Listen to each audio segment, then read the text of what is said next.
और पूर्व केंद्रीय मंत्री अश्विनी कुमार ने कांग्रेस पार्टी पर बड़ा हमला बोला है। अश्विनी कुमार ने कहा कि कांग्रेस पार्टी रास्ते से पूरी तरीके से भटक चुकी है। जब कांग्रेस चुनाव जीत जाती है तो सरकार बना लेती है, लेकिन अगर चुनाव हार गई तो ईवीएम को दोषी ठहराती है।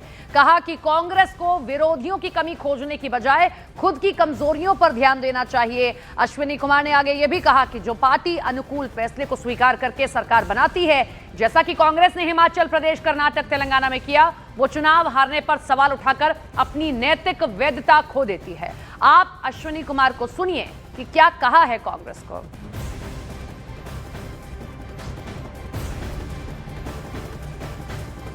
Congress party is a great party, and there cannot be an effective opposition in the country without the Congress. That is a certainty.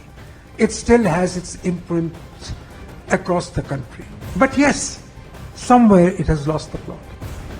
It must look inward for the weaknesses rather than finding fault with the opposition. Ashwini Kumar का थोड़ा सा इतिहास जान लीजिए तो Ashwini Kumar UPA सरकार में केंद्रीय मंत्री रह चुके हैं। 46 साल कांग्रेस पार्टी में रहने के बाद साल 2022 में उन्होंने कांग्रेस पार्टी से इस्तीफा दे दिया था। इसीलिए अश्विनी कुमार के कांग्रेस पार्टी पर सवाल उठाने के बाद बीजेपी को भी कांग्रेस पर हमला करने का एक मौका मिल गया है। बीजेपी कह रही है कि कांग्रेस के पूर्व नेता अश्विनी कुमार के बयान ने एक बार फिर से कांग्रेस पार्टी को रियलिटी चेक दे दिया है, ये मौका दिया है। कांग्रेस को अपनी क्रेडिबिलिटी फिर से स्थापित करनी होगी, मैसेजिंग ठीक करना होगा।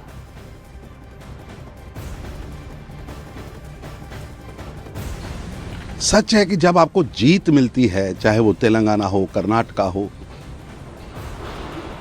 झारखंड हो, तमिलनाडु हो, तो चुनाव व्यवस्था ठीक, और हार मिले तो कभी ठीकरा ईवीएम पर, कभी चुनाव आयोग पर।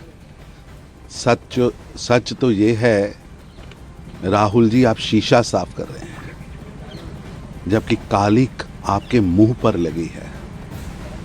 इस दोहरे मापदंड को देश कभी स्वीकार नहीं करेगा।